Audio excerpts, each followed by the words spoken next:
And Saul spake to Jonathan his son, and to all his servants, that they should kill David.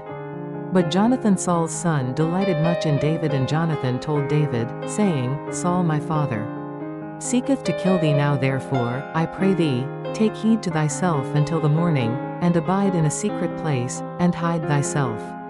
And I will go out and stand beside my father in the field where thou art, and I will commune with my father of thee, and what I see, that I will tell thee.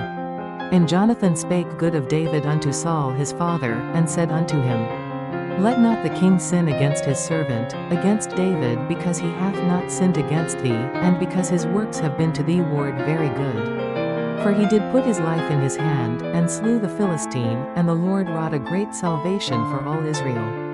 Thou wast it, and didst rejoice. Wherefore then wilt thou sin against innocent blood, to slay David without a cause? And Saul hearkened unto the voice of Jonathan, and Saul sware, As the Lord liveth, he shall not be slain. And Jonathan called David, and Jonathan showed him all those things. And Jonathan brought David to Saul, and he was in his presence, as in times past. And there was war again, and David went out, and fought with the Philistines, and slew them with a great slaughter, and they fled from him. And the evil spirit from the Lord was upon Saul, as he sat in his house with his javelin in his hand, and David played with his hand. And Saul sought to smite David even to the wall with the javelin. But he slipped away out of Saul's presence, and he smote the javelin into the wall, and David fled, and escaped that night. Saul also sent messengers unto David's house, to watch him, and to slay him in the morning. And Michal David's wife told him, saying, If thou save not thy life tonight, tomorrow thou shalt be slain. So Michal led David down through a window, and he went, and fled, and escaped. And Michal took an image, and laid it in the bed, and put a pillow of goat's hair for his bolster, and covered it with a cloth. And when Saul sent messengers to take David, she said, He is sick. And Saul sent the messengers again to see David, saying, Bring him up to me in the bed, that I may slay him. And when the messengers were come in, behold, there was an image in the bed, with a pillow of goat's hair for his bolster. And Saul said unto Michal, Why hast thou deceived me so, and sent away mine enemy, that he is escaped? And Michal answered Saul, He said unto me, Let me go, why should I kill thee? So David fled, and escaped, and came to Samuel to Ramah, and told him all that Saul had done to him. And he and Samuel went and dwelt in Naioth. And it was told Saul, saying, Behold, David is at Naioth in Ramah. And Saul sent messengers to take David, and when they saw the company of the prophets prophesying, and Samuel standing as appointed over them, the Spirit of God was upon the messengers of Saul, and they also prophesied. And when it was told Saul, he sent other messengers, and they prophesied likewise. And Saul sent messengers again the third time, and they prophesied also. Then went he also to Ramah, and came to a great well that is in Sechu. And he asked and said, Where are Samuel and David? And one said, Behold, they be at Naioth in Ramah. And he went thither to Naioth in Ramah, and the Spirit of God was upon him also, and he went on, and prophesied, until he came to Naioth in Ramah. And he stripped off his clothes also, and prophesied before Samuel in like manner, and lay down naked all that day and all that night. Wherefore they say, Is Saul also among the prophets? And David fled from Naioth in Ramah, and came and said before Jonathan, What have I done? What is mine iniquity? And what is my sin before thy father, that he seeketh my life? And he said unto him, God forbid, thou shalt not die. Behold, my father will do nothing either great or small, but that he will show it me. And why should my father hide this thing from me? It is not so. And David sware moreover, and said, Thy father certainly knoweth that I have found grace in thine eyes. And he saith, Let not Jonathan know this, lest he be grieved.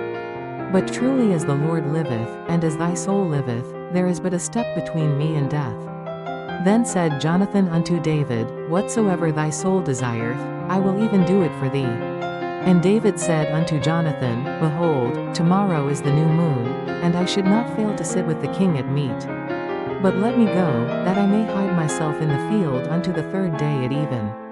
If thy father at all miss me, then say, David earnestly asked leave of me that he might run to Bethlehem, his city, for there is a yearly sacrifice there for all the family. If he say thus, It is well, thy servant shall have peace. But if he be very wroth, then be sure that evil is determined by him. Therefore thou shalt deal kindly with thy servant, for thou hast brought thy servant into a covenant of the Lord with thee. Notwithstanding, if there be in me iniquity, slay me thyself, for why shouldest thou bring me to thy father? And Jonathan said, Far be it from thee, for if I knew certainly that evil were determined by my father to come upon thee, then would not I tell it thee? Then said David to Jonathan, Who shall tell me? Or what if thy father answer thee roughly? And Jonathan said unto David, Come, and let us go out into the field. And they went out both of them into the field. And Jonathan said unto David, O Lord God of Israel, when I have sounded my father about tomorrow any time, or the third day, and, behold, if there be good toward David, and I then send not unto thee, and show it thee, the Lord do so and much more to Jonathan. But if it please my father to do thee evil, then I will show it thee, and send thee away, that thou mayest go in peace, and the Lord be with thee, as he hath been with my father. And thou shalt not only while yet I live show me the kindness of the Lord, that I die not, but also thou shalt not cut off thy kindness from my house forever, no, not when the Lord hath cut off the enemies of David every one from the face of the earth. So Jonathan made a covenant with the house of David, saying, Let the Lord even require it at the hand of David's enemies. And Jonathan caused David to swear again, because he loved him, for he loved him as he loved his own soul. Then Jonathan said to David, Tomorrow is the new moon, and thou shalt be missed, because thy seat will be empty. And when thou hast stayed 3 days, then thou shalt go down quickly, and come to the place where thou didst hide thyself when the business was in hand, and shalt remain by the stone easel. And I will shoot 3 arrows on the side thereof, as though I shot at a mark. And, behold, I will send a lad, saying, Go, find out the arrows. If I expressly say unto the lad, Behold, the arrows are on this side of thee, take them. Then come thou, for there is peace to thee, and no hurt, as the Lord liveth. But if I say thus unto the young man, Behold, the arrows are beyond thee, go thy way, for the Lord hath sent thee away. And as touching the matter which thou and I have spoken of, behold, the Lord be between thee and me forever. So David hid himself in the field, and when the new moon was come, the king sat him down to eat meat. And the king sat upon his seat, as at other times, even upon a seat by the wall. And Jonathan arose, and Abner sat by Saul's side, and David's place was empty.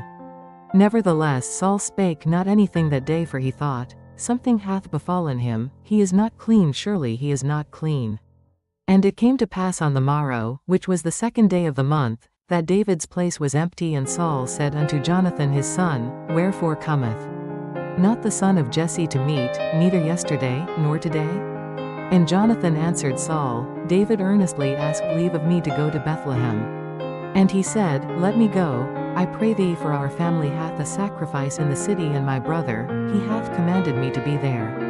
And now, if I have found favor in thine eyes, let me get away, I pray thee, and see my brethren. Therefore he cometh not unto the king's table.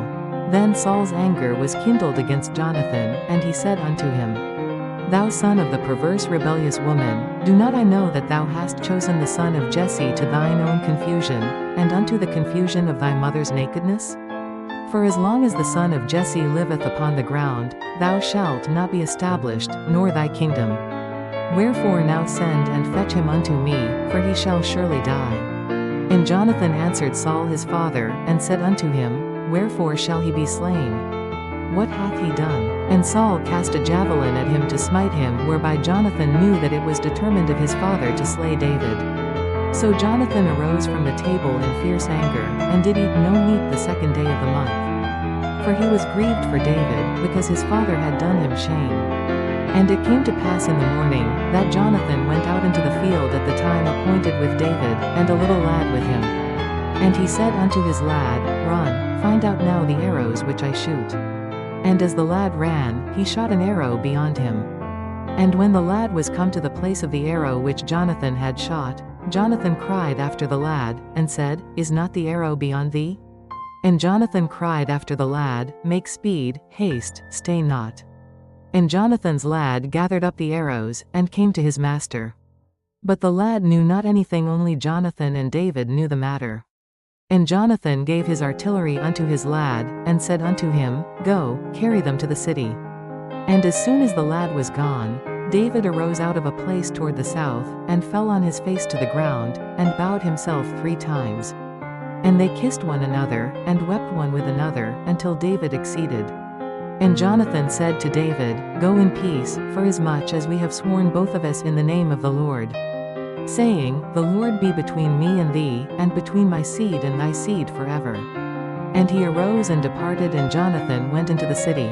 Then came David to Nob to Ahimelech the priest, and Ahimelech was afraid at the meeting of David, and said unto him, Why art thou alone, and no man with thee? And David said unto Ahimelech the priest, The king hath commanded me a business, and hath said unto me, Let no man know anything of the business whereabout I send thee, and what I have commanded thee, and I have appointed my servants to such and such a place. Now therefore what is under thine hand? Give me 5 loaves of bread in mine hand, or what there is present. And the priest answered David, and said, There is no common bread under mine hand, but there is hallowed bread if the young men have kept themselves at least from women. And David answered the priest, and said unto him, Of a truth women have been kept from us about these 3 days, since I came out, and the vessels of the young men are holy. And the bread is in a manner common, yea, though it were sanctified this day in the vessel. So the priest gave him hallowed bread, for there was no bread there, but the shewbread, that was taken from before the Lord, to put hot bread in the day when it was taken away. Now a certain man of the servants of Saul was there that day, detained before the Lord, and his name was Doeg, an Edomite, the chiefest of the herdmen that belonged to Saul. And David said unto Ahimelech, And is there not here under thine hand spear or sword? For I have neither brought my sword nor my weapons with me, because the king's business required haste. And the priest said, The sword of Goliath the Philistine, whom thou slewest in the valley of Elah. Behold, it is here wrapped in a cloth behind the ephod. If thou wilt take that, take it, for there is no other save that here. And David said, There is none like that, give it me. And David arose, and fled that day for fear of Saul, and went to Achish the king of Gath. And the servants of Achish said unto him, Is not this David the king of the land? Did they not sing one to another of him in dances, saying, Saul hath slain his thousands, and David his 10,000s? And David laid up these words in his heart, and was sore afraid of Achish the king of Gath. And he changed his behavior before them, and feigned himself mad in their hands, and scrabbled on the doors of the gate, and let his spittle fall down upon his beard. Then said Achish unto his servants, Lo, ye see the man is mad, wherefore then have ye brought him to me? Have I need of mad men, that ye have brought this fellow to play the madman in my presence? Shall this fellow come into my house? The Gospel of the Lord. Praise to you, Lord Jesus Christ.